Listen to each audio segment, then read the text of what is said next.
In today's video, I will teach you how to whiten teeth in Gimp. Let's get started.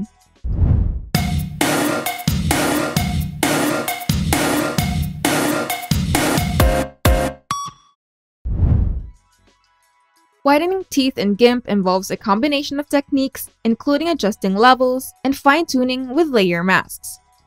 Here's a detailed tutorial to guide you through the process. First, open your image in Gimp by selecting File, then Open and navigating to the file that you wanted to edit. Now that you have your image open, go to the menu bar, go to Layers, then select Duplicate Layer, or simply select the image on the Layers panel, then hit Ctrl-Shift-D or Command-Shift-D on Mac. This creates a duplicate of the background layer in the Layers panel. With the duplicated layer selected, go to the Layers menu, choose the Mask sub-menu, and click Add Layer Mask. In the Add Layer Mask dialog, set the initialized layer mask to black full transparency. Adjust the original background layer's opacity to 80 for better visibility.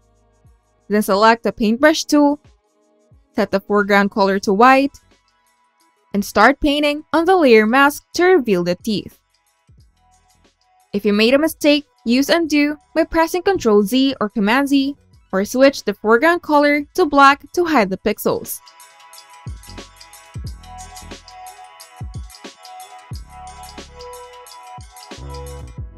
And once you're done, set the original background layer's opacity back to 100. Now it's time to desaturate.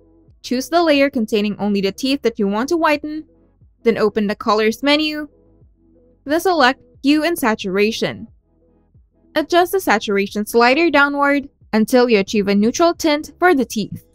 But be cautious not to desaturate too much to maintain the natural look. Also, make sure that the preview toggle is on to see the effect as you adjust. Now we're going to adjust the brightness with curves. Go to the menu bar, go to Colors, and choose Curves. The Curves dialog displays a histogram of your image. Click on the diagonal line to adjust pixels based on your current tone. Then drag the points upward or downward to brighten or darken the corresponding pixels. Focus on pushing midtones brighter while making smaller adjustments to the highlights and shadows. And also avoid excessive contrast to maintain a realistic appearance. Now, experiment with different settings until you're satisfied with the overall brightness of the teeth. The Curves tool may be a bit challenging initially, but it is a powerful adjustment tool worth learning for precise tone adjustments. By following these steps, you can achieve a non-destructive and effective teeth whitening process in Gimp while preserving the original image content. If you find this video helpful, make sure to leave a like and subscribe. And if you want to see more tutorials, turn on the notification bell to get notified whenever we upload new videos.